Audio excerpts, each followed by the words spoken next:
Perfeitamente. Tá muito Beleza. bom.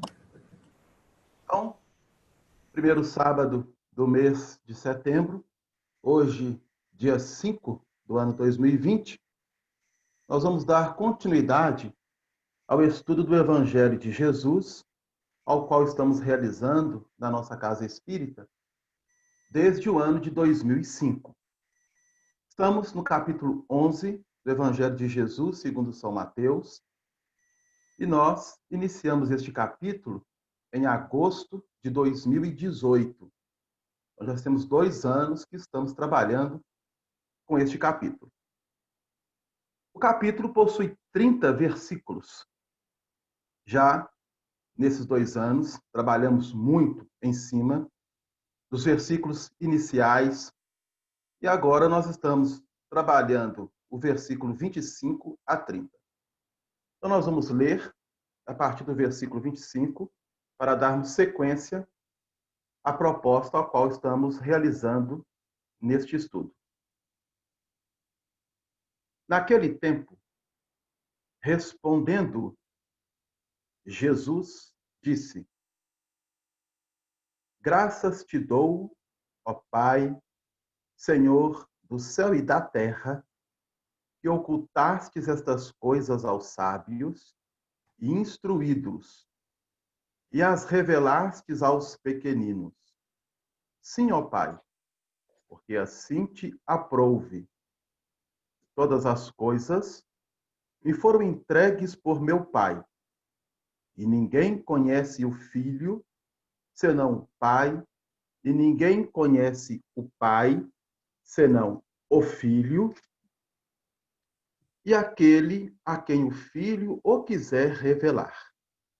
Vinde a mim, todos vós, os que estáis aflitos e cansados, oprimidos, e eu vos aliviarei. Tomai sobre vós o meu jugo e aprendei de mim, que sou manso e humilde de coração, e encontrareis descanso para a vossa alma, porque o meu jugo é suave e o meu fardo é leve. Então, esses versículos, nós também estamos trabalhando em comunhão com eles, juntamente com a proposta dos versículos 1 a 19, onde Jesus vai nos chamar a atenção para a personalidade de João Batista.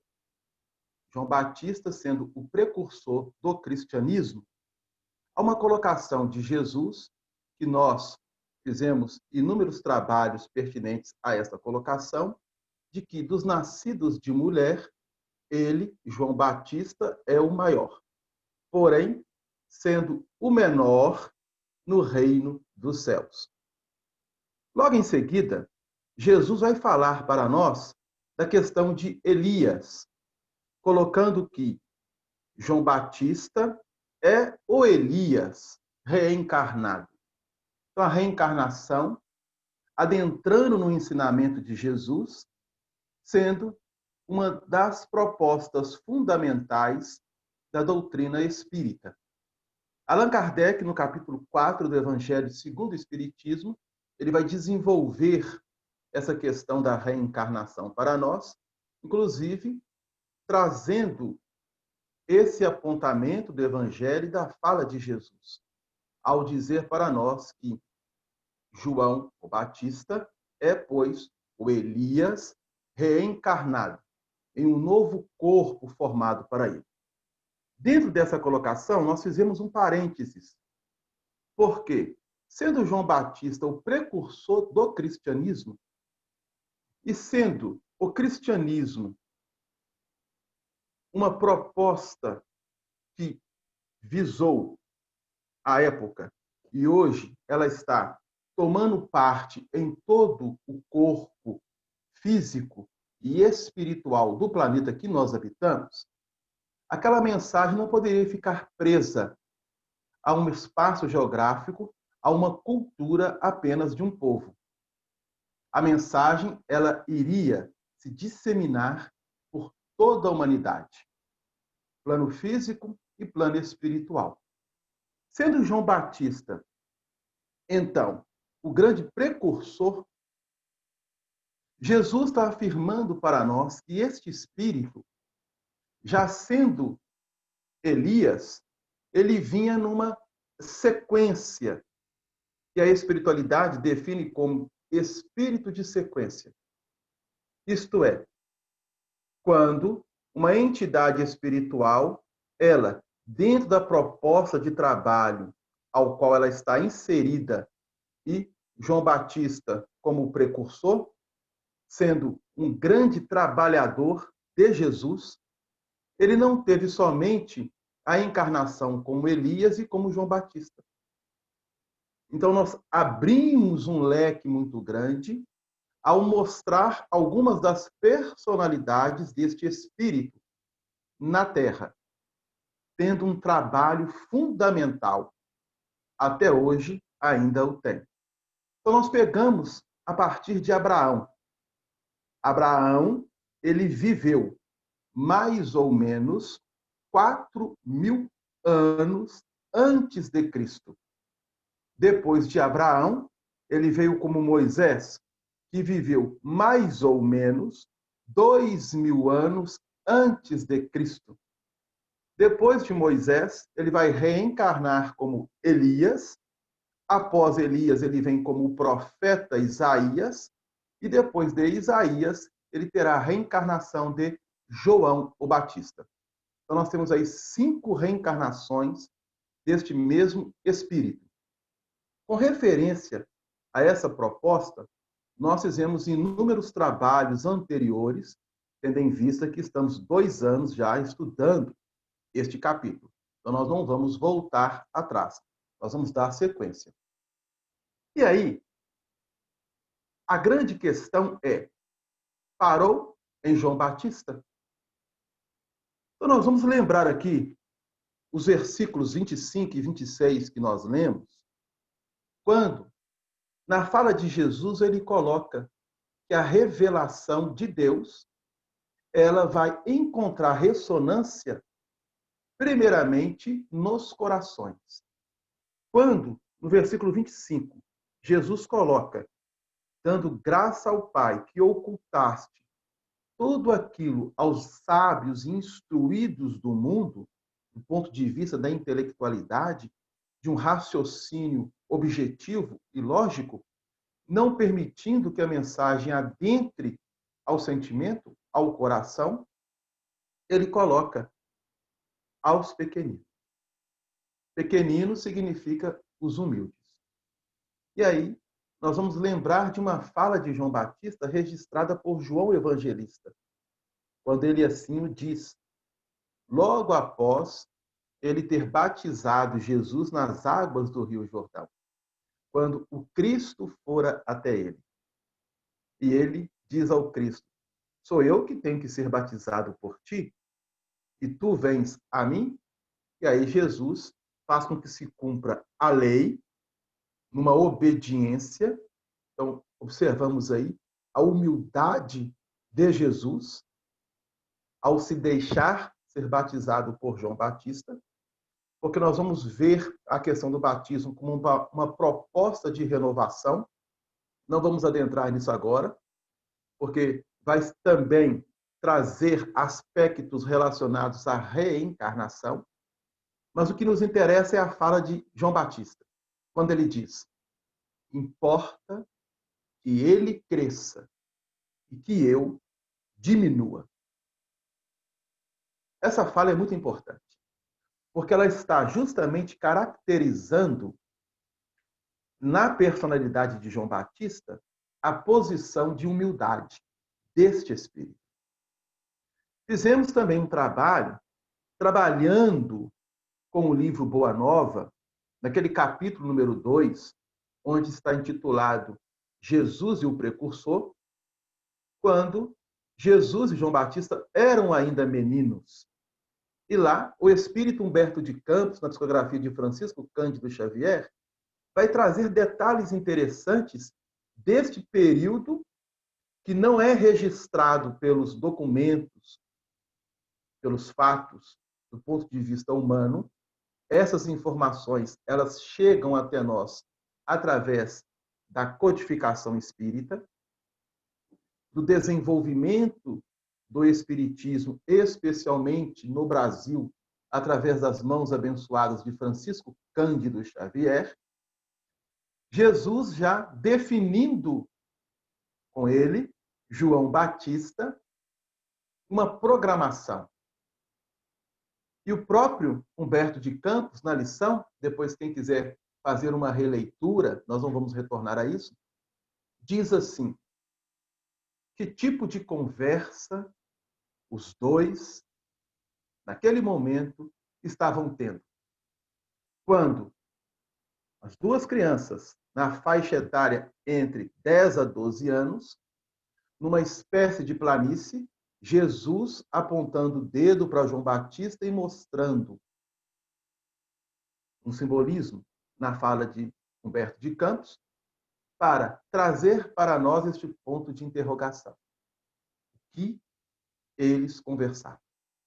O que Jesus estava mostrando a ele, João Batista? Essa passagem do livro Boa Nova mostra para nós claramente essa programação que hoje nós estamos entendendo melhor com a doutrina espírita. Então, João Batista, ele não poderia fechar o seu ciclo reencarnatório no planeta naquela existência. O próprio Espírito Emmanuel afirma para nós no livro Consolador que os apóstolos de Jesus, quando ele é questionado, retornaram ao palco terrestre para darem continuidade à mensagem da Boa Nova, do Evangelho. Por essa necessidade ao qual nós temos de ingerir em nossa intimidade mais profunda essa mensagem. No caso, então, João o Batista, ele vai ter uma nova reencarnação. E aí que entra o detalhe. Essa nova reencarnação não será numa filosofia oriental, como até então vinha acontecendo. Porque a mensagem do Cristo, ela teria que sair daqueles sítios e avançar.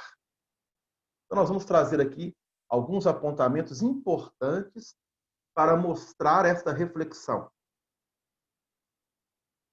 Dentro deste preceito, abriu-se, então, um leque interpretativo muito grande, onde trouxemos vários fatos de grandes historiadores, dentre eles Silvino Canuto Abreu e Carlos Embase, os dois grandes espíritas que foram e deram uma contribuição enorme ao espiritismo, tanto no Brasil quanto fora do Brasil.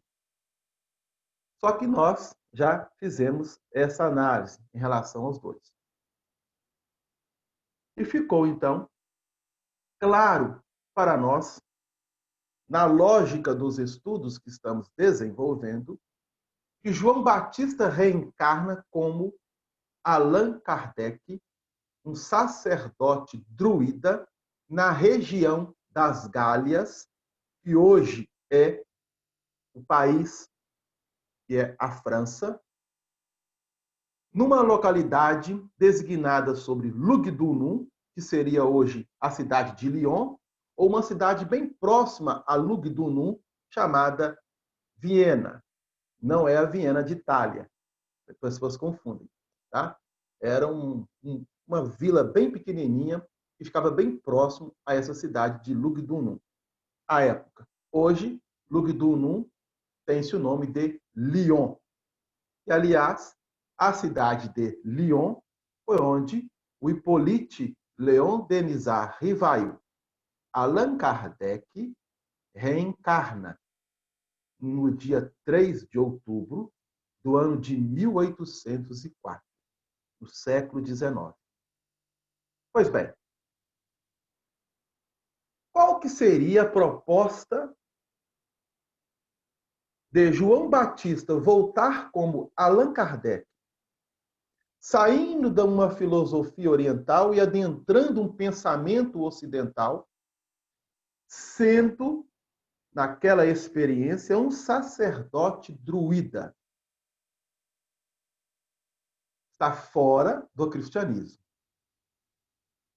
Qual seria o programa definido pelo alto? Quais seriam os objetivos desta encarnação? Trazendo nessa personalidade druídica um pensamento que iria acasalar com o pensamento cristão. E por que estamos falando isso? Lembremos que trouxemos uma colocação de Allan Kardec na Revista Espírita do ano de 1858, quando Kardec faz um estudo: cristianismo, druidismo e o espiritismo. Lá, ele vai mostrar para nós claramente que de todas as influências que os druidas tiveram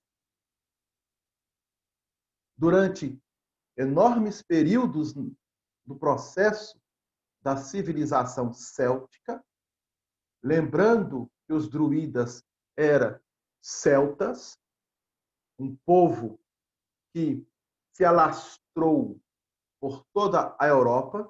Os países europeus hoje têm a sua genealogia nos celtas, e os druidas era a classe sacerdotal, uma das classes mais respeitadas e importantes de toda a comunidade celta. E o cristianismo, ao ser disseminado no primeiro século pelos apóstolos, pelos discípulos, que foram desbravando, como o próprio Paulo apóstolo, criando, fundando inúmeras igrejas em várias partes e regiões que nem sequer a história registrou. Tal foi a profundidade deste trabalho. Nós temos apenas alguns registros históricos do ponto de vista humano e aqueles apontamentos que foi permitido pela espiritualidade trazer até nós através de Emmanuel e de outros benfeitores espirituais. Kardec afirma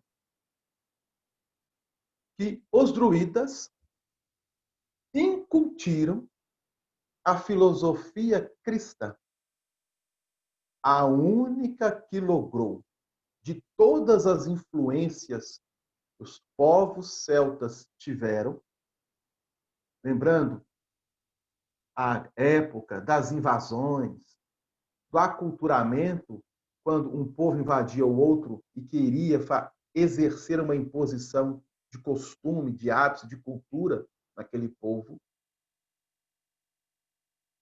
Kardec, na Revista Espírita, está trazendo para nós este apontamento. Muito importante, porque se a classe druida ela absorve a filosofia cristã, ela então vai passar a trabalhar dentro da linha ao qual eles vinham trabalhando, uma união com o pensamento cristão. Isso é muito sério.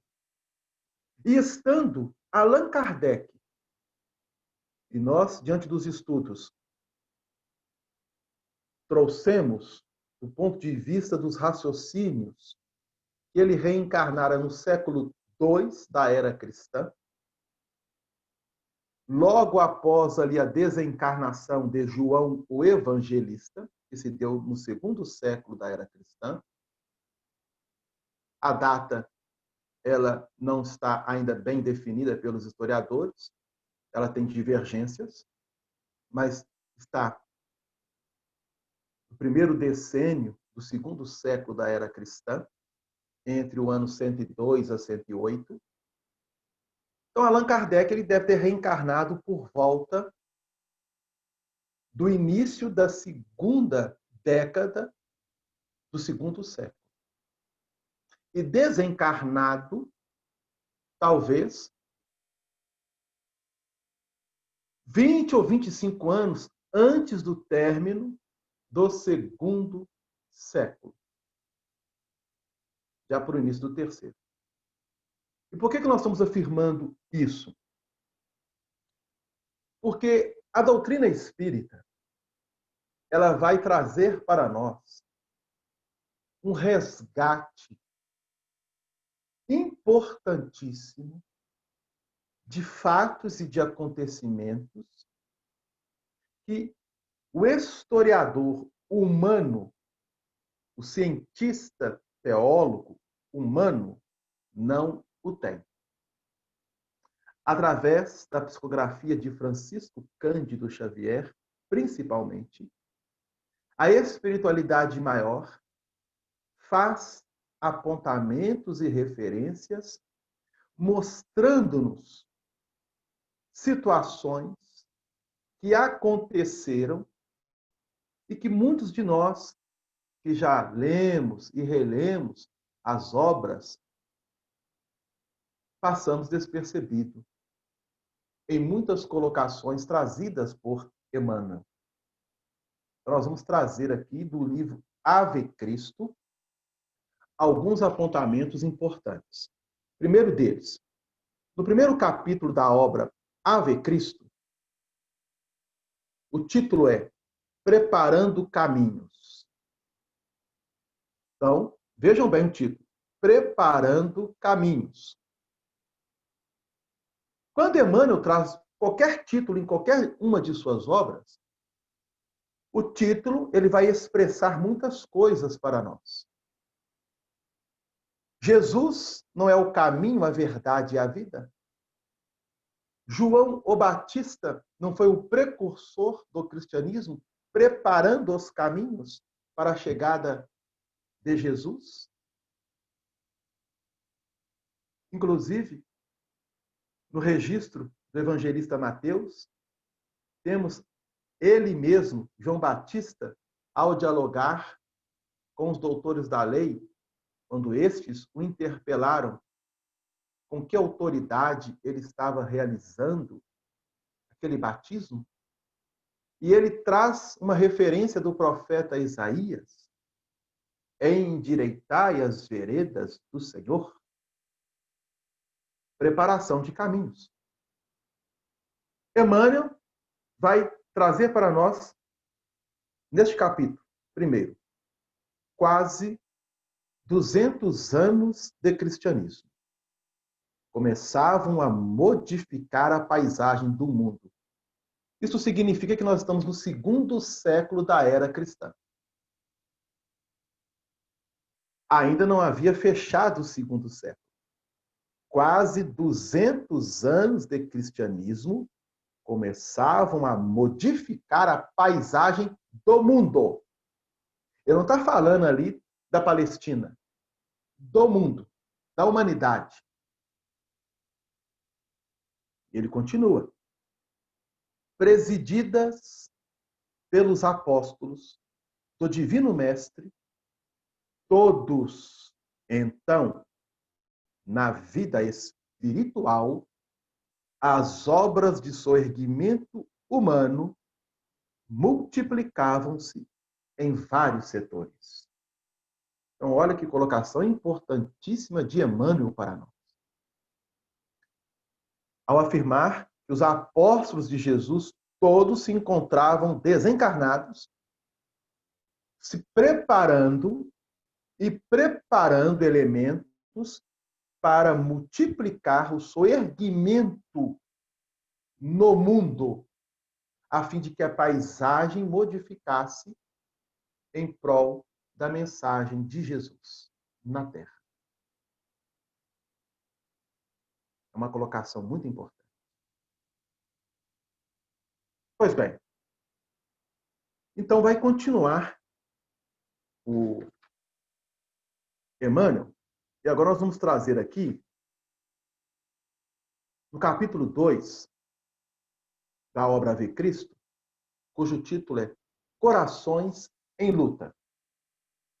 E ele traz o seguinte apontamento: Roma atravessava o ano 217. Já estamos no terceiro século da era cristã. Ano 217, terceiro século. Olha, coisa interessantíssima. E neste capítulo, ele vai trazer diálogo dos personagens, um diálogo dos personagens. Dentre eles, Quinto Varro e a sua esposa, à época, chamada Cíntia. Quinto Varro havia se convertido ao cristianismo. E na cidade em que ele se encontrava, iria chegar Ápio Corvino, que nós falamos que é uma das reencarnações de Bezerra de Menezes. Bezerra de Menezes reencarnara por volta do ano 145 a 146 do segundo século. Bezerra de Menezes foi um dos apóstolos de Jesus ao ser substituído, aliás, ao substituir o apóstolo Judas Iscariotes, como está registrado no primeiro capítulo do livro Atos dos Apóstolos. Matias. Ele tinha o nome de Matias, à época. Ele desencarna como Matias, reencarna no segundo século como Ápio Corvino. Então, poderíamos afirmar que aquela reunião dos apóstolos que Emmanuel mostra no primeiro capítulo, ela deve ter acontecido por volta da metade do segundo século.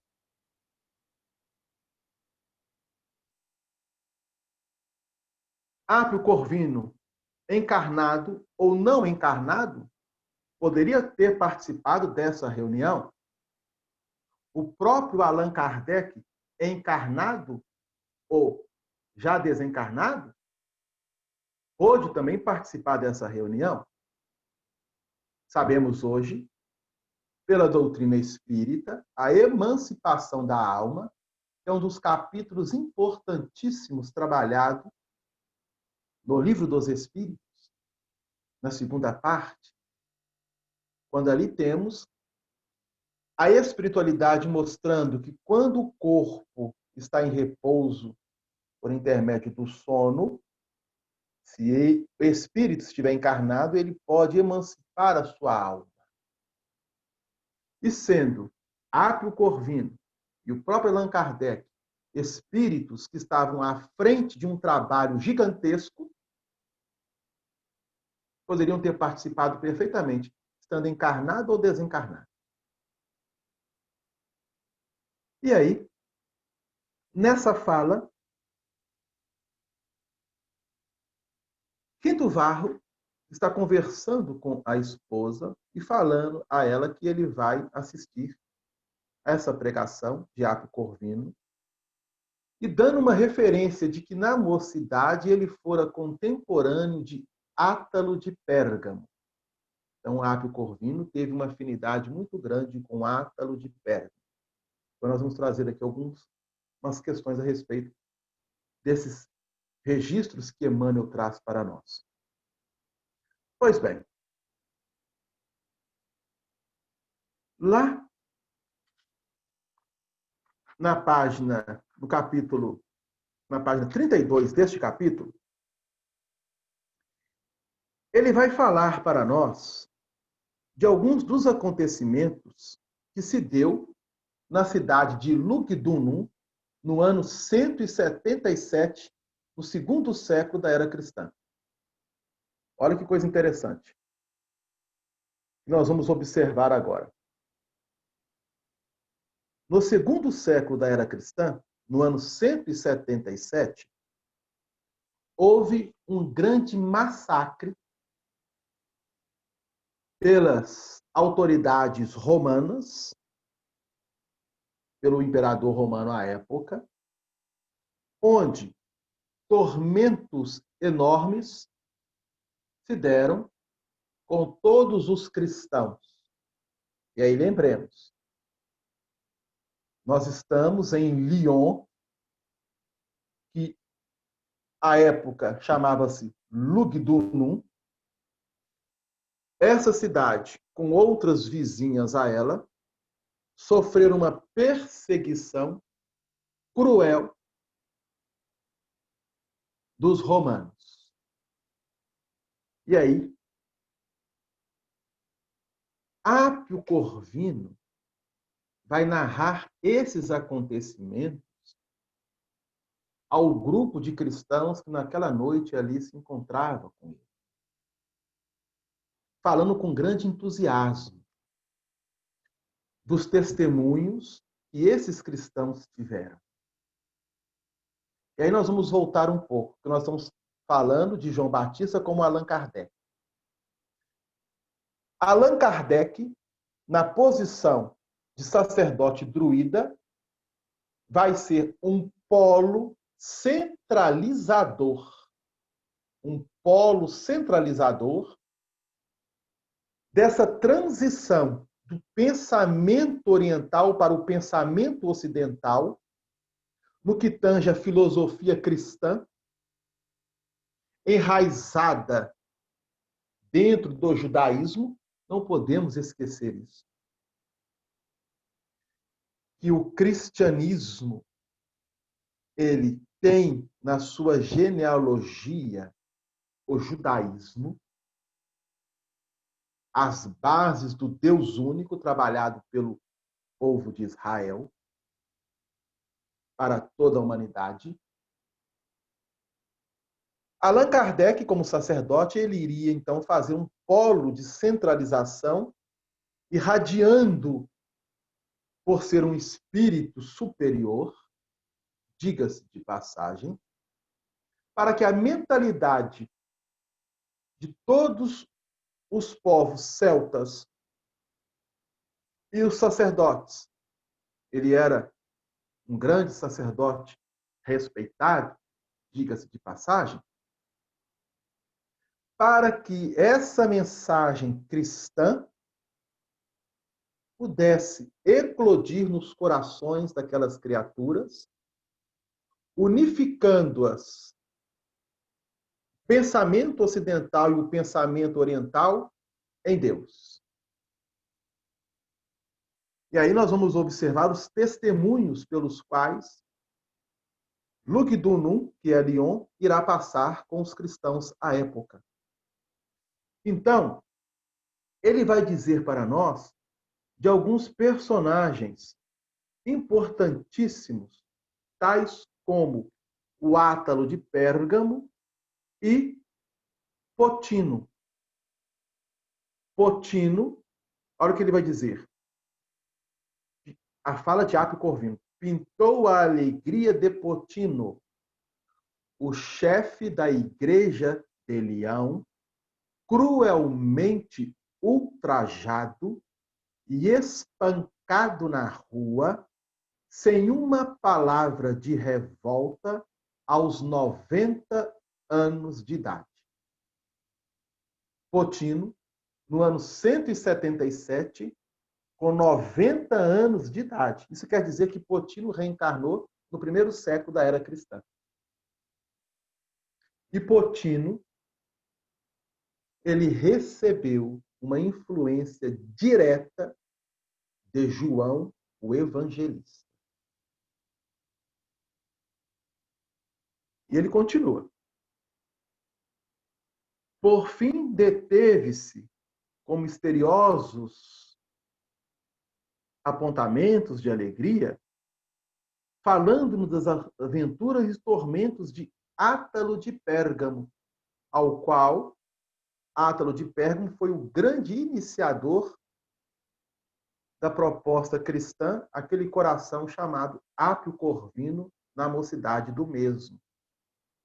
Quando Apio Corvino contava, então, com seus 10 para 12 anos, ele se converteu ao cristianismo. Ele era da cidade das Gálias, de Lyon. E o pensamento era dos druidas. E ele vai fazer referência dos druidas aqui na obra, Apio Corvino, mostrando claramente como que o pensamento druídico já estava sendo associado ao pensamento cristão. Mas, à época, ainda havia muitas colocações contrárias dos celtas e de alguns sacerdotes druidas. Mas o cristianismo logrou entre os druidas, afirma Allan Kardec na Revista Espírita, devido a esse polo centralizador que fora Allan Kardec, como sacerdote druida. E automaticamente, reencarnando próximo a ele, muitos daqueles espíritos que seguiam João Batista e que formavam uma seita após a desencarnação de Jesus e a desencarnação de João Batista. O cristianismo seguiu o seu rumo, mas os seguidores de João Batista fundaram uma seita. E essa seita perdurou até o 3º século, no máximo 4º século da era cristã.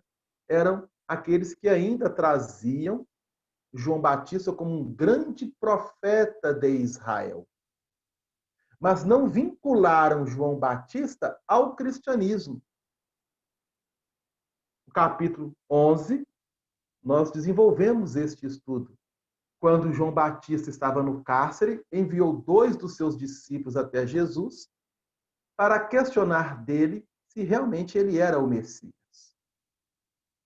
Quando Jesus fala a eles, esperando eles retornarem a João Batista, que estava na ocasião preso, Jesus então fala de João Batista à multidão. Então nós fizemos um estudo com referência a isso. Quem participou vai lembrar. Eles não escutaram de Jesus que João Batista era o maior na terra dos nascidos de mulher, mas no reino dos céus era o menor. E eles mesmos não deram crédito à própria palavra de João Batista quando este afirmou que era Jesus, o próprio Messias. Então, quando João Batista desencarna, criou-se uma seita em torno da sua personalidade, e essa seita perdurou através dos séculos. Muitos desses irmãos que estiveram vinculados à seita de João Batista foram reencarnando. Muitos ao próprio lado dele, agora como Allan Kardec, numa cultura diferente, para sair, para se desenraizar de uma proposta filosófica e deixar que outra chegue e trabalhe na intimidade de seus espíritos o próprio cristianismo. Então, olha que coisa interessante. Mostrando aspectos do processo reencarnatório. Pois bem, aí Emmanuel continua. Relacionava todos os pormenores dos suplícios a que se submetera o venerável amigo Átalo de Pérgamo. Lembrava-se da dilação à vida no processo em razão da consulta do propretor a Marco Aurélio, que era lá o romano, e demorava-se na descrição dos últimos sofrimentos do grande cristão, Átalo de Pérgamo, esmurrado, chicoteado, atado à cadeira de ferro incandescido e finalmente degolado em companhia de Alexandre, o devotado médico frígio, e em Leão oferecer ao Senhor admirável testemunho de fé. Então, Apio Corvino está relatando e relatou para Quinto Varro estes acontecimentos que se deram no ano 177, no 2º século. Nós estamos agora no ano 217. Olha para vocês verem. Eu vou chamar aqui uma atenção. Este Alexandre e Emmanuel escreve no Ave Cristo é o Alexandre, o instrutor de André Luiz na obra Missionários da Luz.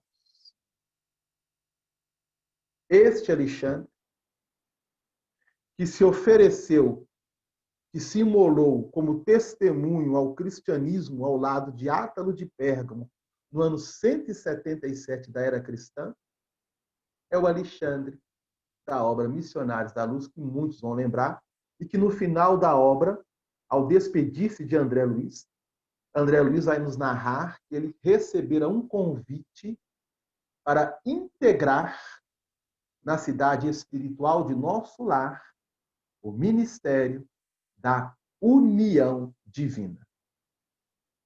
Quem leu a obra vai saber. Então, Alexandre hoje está no mundo espiritual e é um dos integrantes do ministério da união divina na cidade espiritual Nosso Lar. Apenas para percebermos a importância desses apontamentos trazidos por Emmanuel, através da obra Ave Cristo. Pois bem, aí ele vai nos lembrar, nesta obra, neste mesmo capítulo 2, quando Apio Corvino vai descrever o seguinte: nossos antepassados, os druidas, olha a referência dos druidas, ensinavam-nos que achamos no mundo de viagens num campo de reiteradas experiências, a fim de que possamos alcançar mais tarde os astros da luz divina para sermos um com Deus, nosso Pai.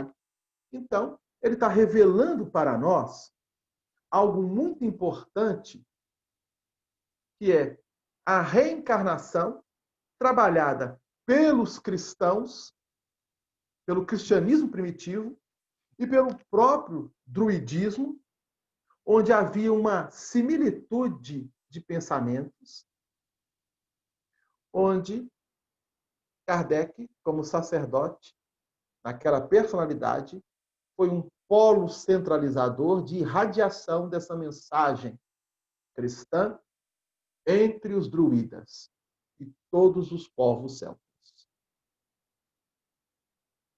É que Emmanuel está revelando para nós.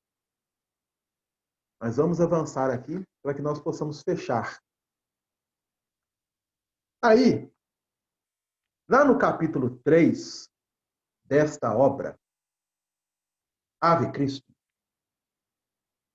ele vai trazer para nós que após o ano 177, agora no ano 202, já no terceiro século, já estamos no terceiro século da era cristã, então o primeiro século vai do ano 1 ao ano 99, o segundo século do ano 101 ao ano 199, o terceiro século a partir do ano 201 até o ano 299. Terceiro século. E no ano 202, milhares de seguidores, vejam bem, milhares de seguidores do Cristo haviam sido flagelados e conduzidos à morte por vários dias, onde perdurou a perseguição com assassínios em massa. Aonde? Em toda aquela região de Lyon, que à época chamava-se Lugdunum, no ano 202, do terceiro século, após esse massacre do ano 177. No ano 177, os cabeças que estavam à frente do cristianismo, como Átalo de Pérgamo, o Potino, inclusive o Potino, ele ainda hoje comanda a Igreja de Lyon, na França, no mundo espiritual. Nós sabemos hoje que toda casa espírita tem a sua parte física e a parte espiritual. Assim como todo templo religioso. A Igreja de Lyon, consagrada depois a João Evangelista, ela é administrada no plano espiritual por Potino até os dias de hoje. Já o era à época, quando ele estava encarnado. E ele continuou na administração até os dias atuais. É apenas um dado, tá? Que nós estamos trazendo. Então, no ano 202, milhares, então vejam bem, não foram centenas, não, milhares de cristãos ou seguidores do Cristo foram flagelados e conduzidos à morte por vários dias de perseguição. Postes de martírio, espetáculos de feras, cruzes, machados, fogueiras, lapidações, chicotes, punhais, sem nos reportarmos, vejam bem, sem nos reportarmos às cenas de selvageria para com mulheres e crianças indefesas foram postos em prática por tropas inconscientes. Aí vocês já deduzem o que significa isso. As tropas romanas, as legiões romanas, em comunhão com outras tropas vinculadas ao Império Romano, adentrando a cidade, Lugdunum, perseguindo os cristãos, e mulheres e crianças sendo violentadas. Só Deus. Só Deus. Durante a matança, continua Emmanuel, na obra Ave Cristo, no 3º capítulo. Durante a matança, Irineu, o grande bispo, esse Irineu é importantíssimo, porque muitos historiadores hoje, teólogos, cientistas, trazem Irineu como uma grande figura do cristianismo, porque Irineu deixou registros importantíssimos para a historiografia do cristianismo e que muitas dessas colocações dele serviram de base para inúmeras teses de grandes teólogos dentro do catolicismo e do próprio protestantismo. Então vejam bem o que Emmanuel fala de Irineu. Durante a matança, estamos no ano 202, Irineu, o grande bispo e orientador da coletividade evangélica da cidade. Então nós vamos perceber que a estrutura de Lugdunum, de Leão, ela vai recebendo aqueles aportes que estavam na administração e que eram referências de todos os outros cristãos. Então nós tivemos aqui o Irineu, agora, anteriormente Potino, juntamente com Átalo de Pérgamo, e anteriormente a Potino e a Átalo de Pérgamo, Policarpo de Esmirna. Então vamos lá. E Emmanuel vai fazer referência a isso. Irineu foi torturado com todos os requintes da violência perversa até ao último suspiro. Nascido na Ásia Menor, fora aprendiz de Policarpo, o abnegado e muito venerado sacerdote de Esmirna, que, por sua vez, havia recebido a fé por intermédio do apóstolo João, o evangelista. Então, nós vamos trazer aqui um outro dado, um outro apontamento importantíssimo. Policarpo de Esmirna, ele fora discípulo direto de João Evangelista. Ele nasceu na Ásia Menor, na cidade de Esmirna, que é uma das igrejas fundadas por João Evangelista e uma das cartas descritas por ele no livro do Apocalipse. Esmirna. Ele estava à frente da igreja de Lyon. Ele havia saído da Ásia Menor e estava na Europa, na cidade de Lyon, que à época chamava Lugdunum, à frente desta igreja, sofrendo este martírio no ano 202. E aí, no livro 50 anos depois, que é uma outra obra de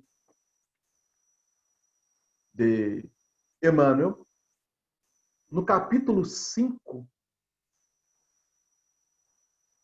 da obra 50 anos depois, no capítulo 5, chamado A Pregação do Evangelho,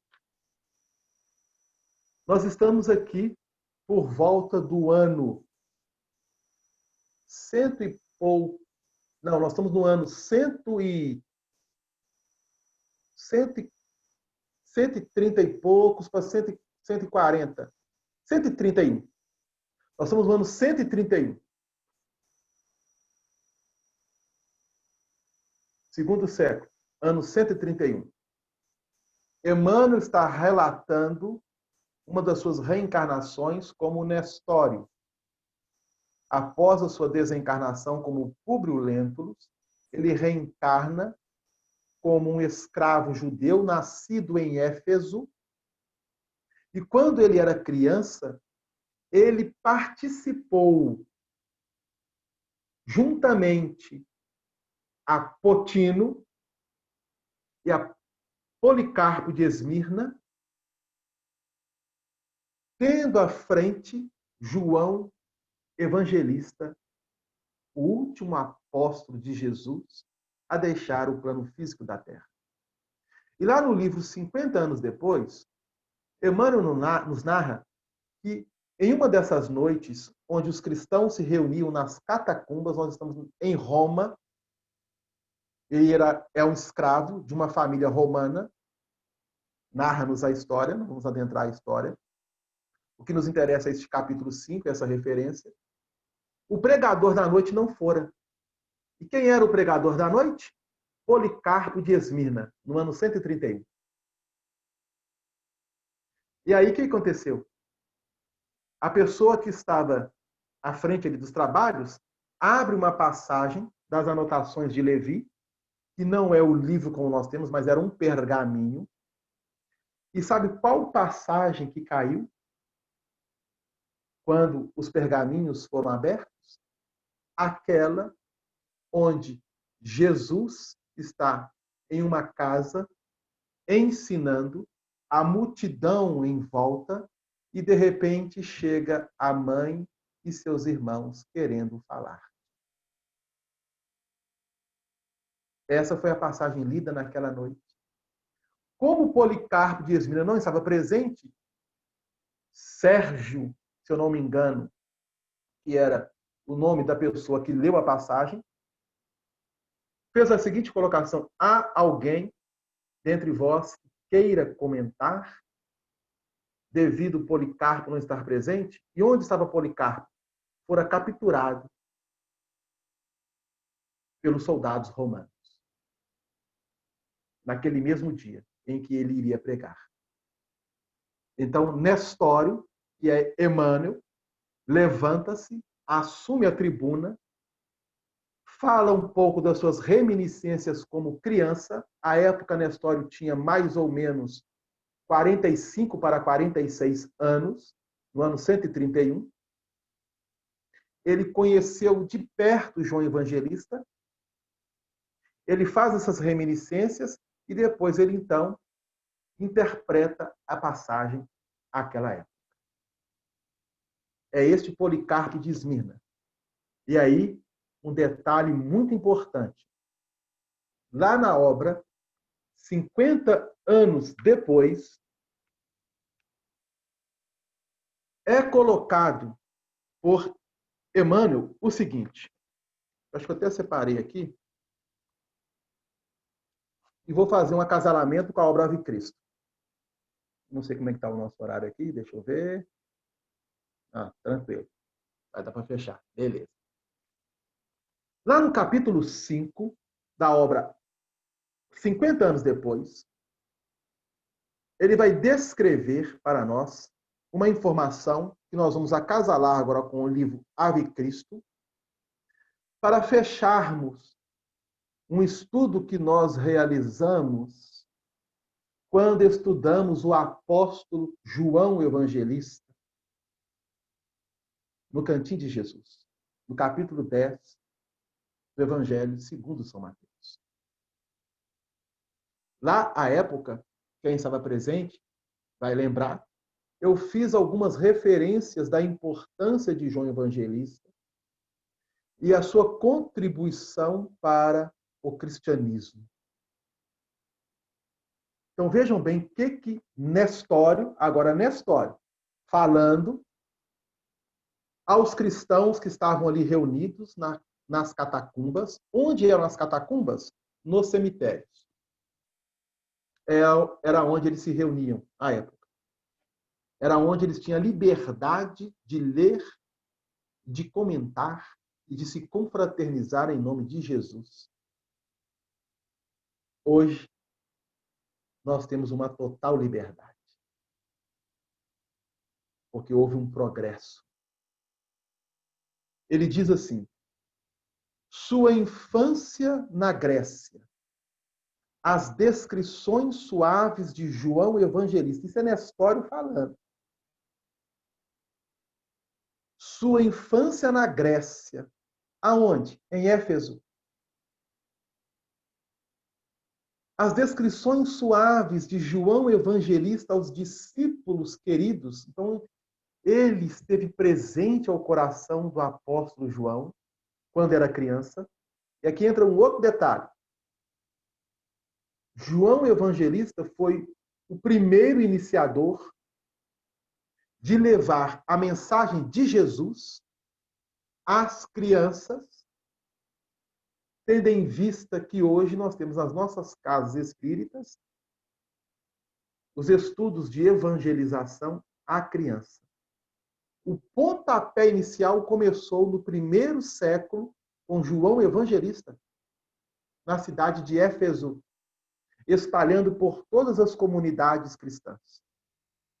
De começar a iniciar desde criança, como era feito no judaísmo, diga-se de passagem, para que elas pudessem, desde cedo, nutrir o coração com a mensagem de Jesus. E Nestório recebeu, talvez, ensinamento diretamente de João Evangelista. As pregações e exemplos do Senhor, suas visões nos planos celestiais, as reminiscências do presbítero, agora entra aqui um novo nome, Joanes, era um dos braços direitos em Éfeso de João Evangelista. Joanes. Agora vejam bem essa colocação. A quem o inesquecível apóstolo havia confiado os textos manuscritos do seu evangelho, era tudo exposto à Assembleia pelo liberto, com as cores mais vivas e impressionantes. Então, Emmanuel está relatando para nós que João Evangelista entregou a Joanes, seu braço direito, manuscritos do seu evangelho. Mas não foi apenas do seu evangelho. Emmanuel aqui foi muito comedido. João Evangelista confiou a Joanes e outros discípulos queridos um acervo de manuscritos que compõe hoje o Novo e o Velho Testamento. O Novo e o Velho Testamento. João Evangelista detinha consigo em Éfeso pergaminhos, rolos de pergaminhos, dos livros que nós temos hoje, tanto no Velho quanto no Novo. E como que ele conseguiu isso? Vamos ver se alguém lembra. Quando estudamos os apóstolos, no capítulo 10 do Evangelho de Mateus, nós fizemos um imenso trabalho com cada um dos apóstolos, trazendo inúmeras colocações.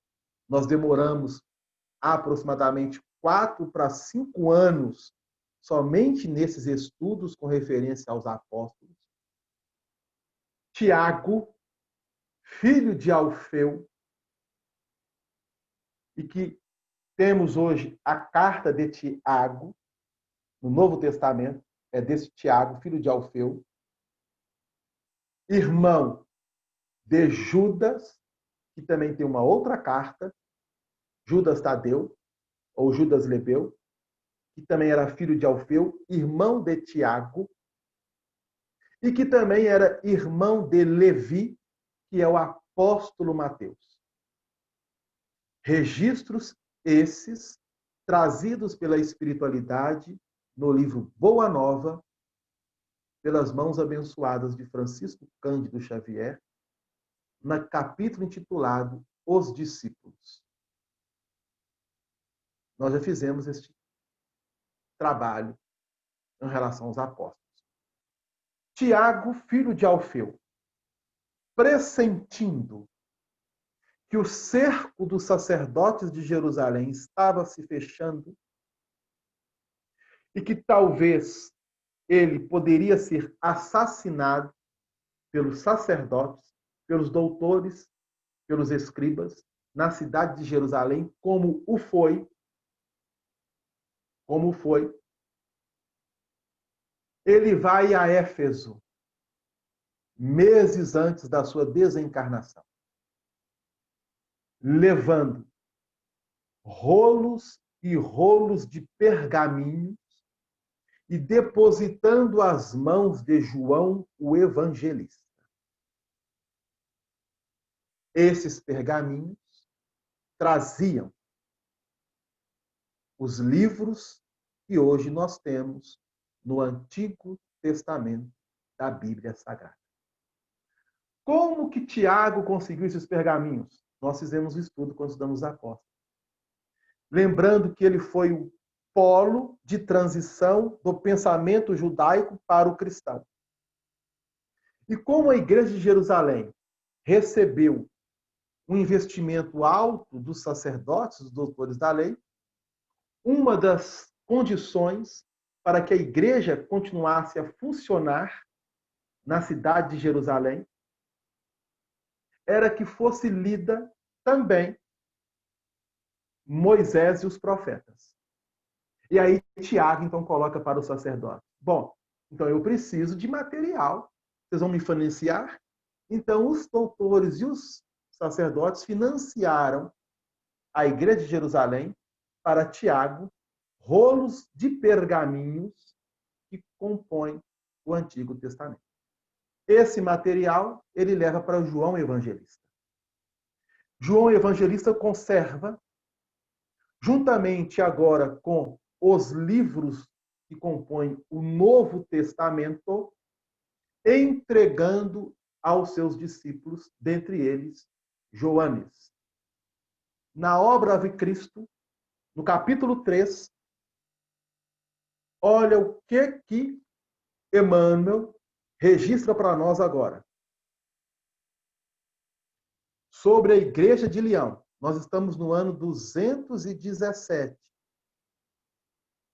Lembrando que foi a conversa de Quinto Varro com Apio Corvino. Na narrativa, eles estão relembrando acontecimentos do ano 177 e do ano 202. E olha o que Emmanuel, nessa obra Ave Cristo, traz para nós agora. Emissários da Palestina, da Frígia, da Síria, da Acaia e do Egito visitavam incessantemente a igreja de Lyon. A igreja de Lyon. Então, cristãos de várias partes do mundo vinham até Lyon. Com qual objetivo? Vejam bem. As epístolas enviadas da Ásia clareavam-lhe a marcha. Por esse motivo, que epístolas? As cartas de Paulo. As cartas de Paulo e as cartas que eram trabalhadas na comunidade cristã. Por esse motivo, como Lyon estava sendo preparada e trabalhada para que o pensamento do cristianismo pudesse irradiar a toda a humanidade, olha essa colocação. Por esse motivo, era o centro de porfiados estudos teológicos no campo das interpretações. Lyon era o polo centralizador das interpretações do pensamento do Cristo, daquilo que já havia sido escrito e que compõe o Velho e o Novo Testamento. Agora, olha a colocação. Irineu, que o bispo que foi flagelado no ano 202, que estava à frente da comunidade.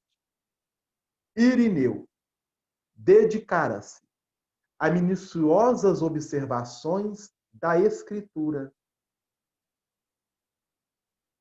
Irineu dedicara-se a minuciosas observações da Escritura. Ele poderia ter colocado aqui Evangelho ou Boa Nova. Quando ele colocou Escritura, mostra para nós essa chave.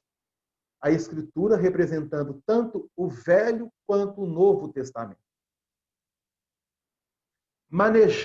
Irineu, manejando o grego e o latim com grande mestria, escreveu expressivos trabalhos refutando os adversários da Boa Nova, do cristianismo, preservando as tradições apostólicas e orientando os diversos serviços da edificação cristã.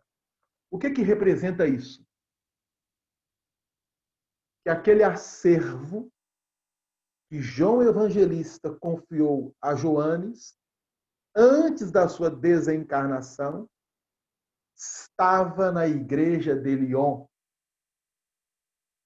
guardada a 7 chaves.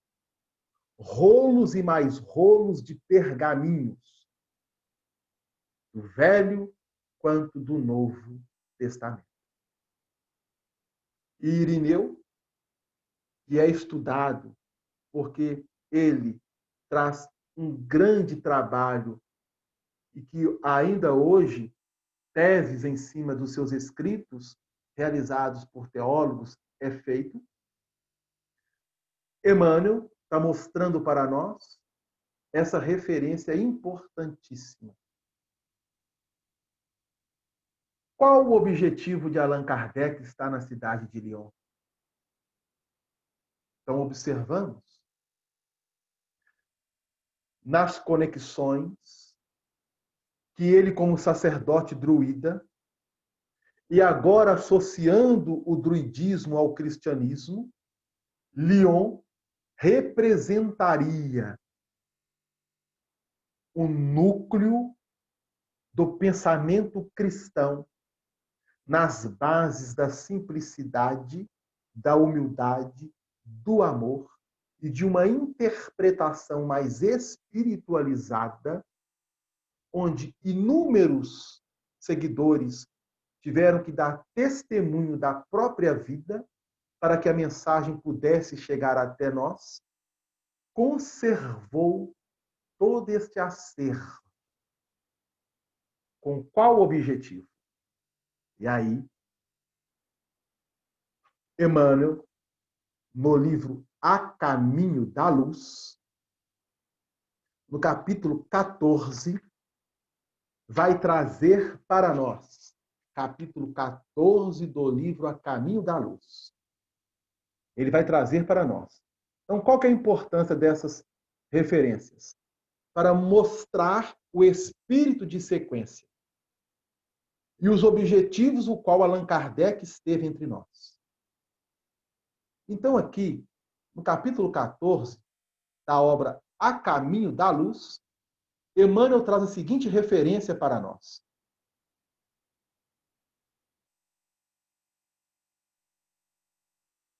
Muitas escolas literárias se formaram nos últimos séculos, dentro da crítica histórica. Ele está falando o quê? Nós estamos no século XX, essa obra foi lançada no século XX, no ano de 1938. Ele está falando dos últimos séculos. Quais séculos? A partir do século XVI. Século XVI, XVII, XVIII e XIX.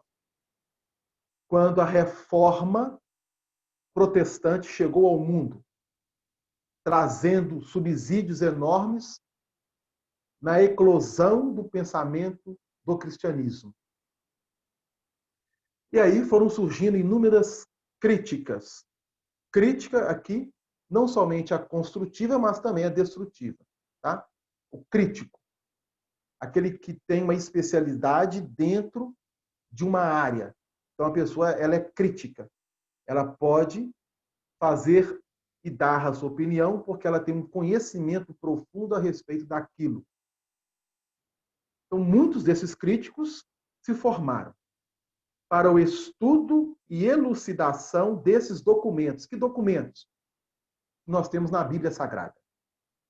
A palavra apócrifo generalizou-se como o espantalho de todo mundo. Histórias numerosas foram escritas. Hipóteses incontáveis foram aventadas. Mas os sábios materialistas, no estudo das ideias religiosas, olha que coisa interessante. Qual foi a colocação de Jesus no versículo 25 e 26? Graças te dou ao Pai, que revelaste estas coisas aos pequeninos e não aos sábios e instruídos. Versículo 25 e 26 do capítulo 11 de Mateus. E com qual objetivo? Porque assisto foi do seu agrado, ó Pai. Jesus ensinando-nos. Hipóteses incontáveis foram aventadas, mas os sábios materialistas, no estudo das ideias religiosas, não puderam sentir que a intuição está acima da razão. E ainda uma vez, falharam, em sua maioria, na exposição dos princípios e na apresentação das grandes figuras do cristianismo. Este capítulo, Emmanuel está revelando para nós a redação dos textos definitivos que nós temos hoje. E ele continua.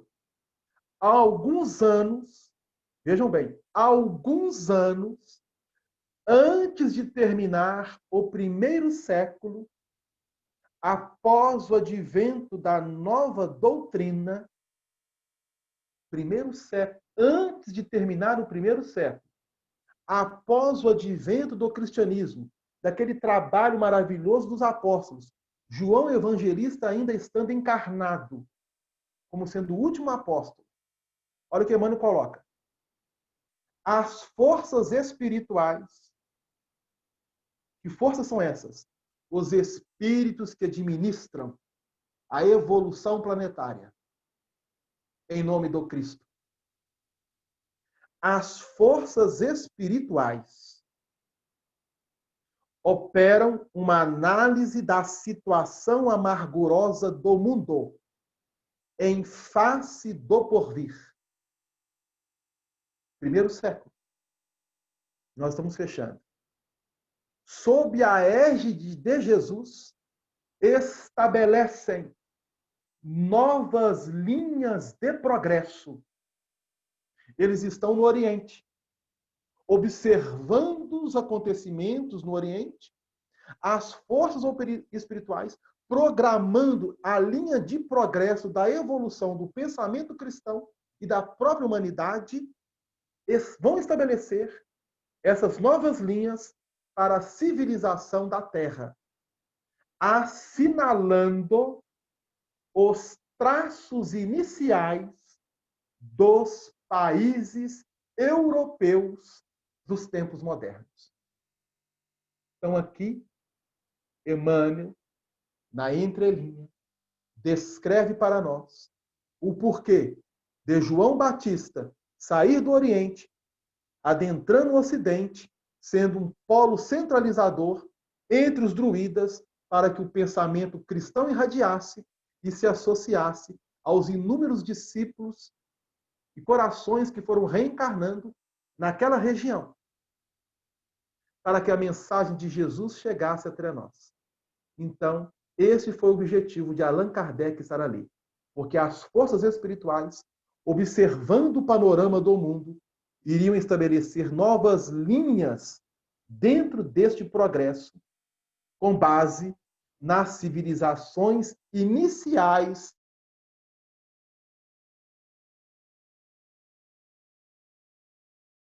de Dunu, e que hoje é uma das cidades do país da França.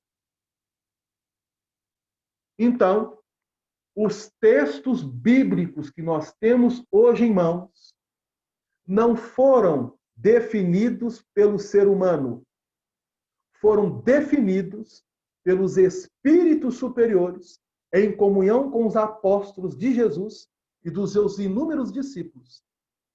E os textos que chegaram ao irmão Jerônimo, no século IV da era cristã, onde ele faz uma tradução do grego e de algumas passagens hebraicas, utilizando a Septuaginta também, é uma outra colocação, que é a versão dos 70, uma versão que foi feita 150 anos antes de Cristo. Ele utilizou um acervo muito grandioso de materiais, e dentro deste acervo, utilizado por Jerônimo, na compilação do texto bíblico que nós temos hoje, estavam pergaminhos que foram confiados à igreja de Lyon. Só que Jerônimo não estava com os pergaminhos originais, mas com as cópias de todos os pergaminhos que João Evangelista depositou à igreja de Lyon, e que ainda hoje essa igreja tem esses pergaminhos, que talvez pode estar enterrado naquele solo. O tempo, o progresso, trará para nós inúmeras descobertas e revelações. Então, nós vamos fechar o nosso estudo de hoje, agradecendo a Jesus e lembrando desses apóstolos, João Evangelista, Policarpo de Esmirna, Irineu, Átalo de Pérgamo e Potino, Apio Corvino e a comunidade joanina, representando para o cristianismo este grande trabalho, onde Allan Kardec, desencarnando como João Batista e retornando como sacerdote druida, iria contribuir imensamente para que o pensamento cristão pudesse irradiar a toda a Europa e hoje a toda a humanidade. Então, nós vamos agradecer essa oportunidade e fecharmos por hoje. E que Jesus nos abençoe. Lembrando que daremos continuidade no terceiro sábado do mês. Aí, muito obrigada, Delano, pelo estudo de hoje. Até passamos da hora. Tem vezes que é necessário, né? Passar um pouquinho. Não passou muito não, pouca coisa. Então, Alguém gostaria de fazer a prece? Alguém gostaria de se oferecer?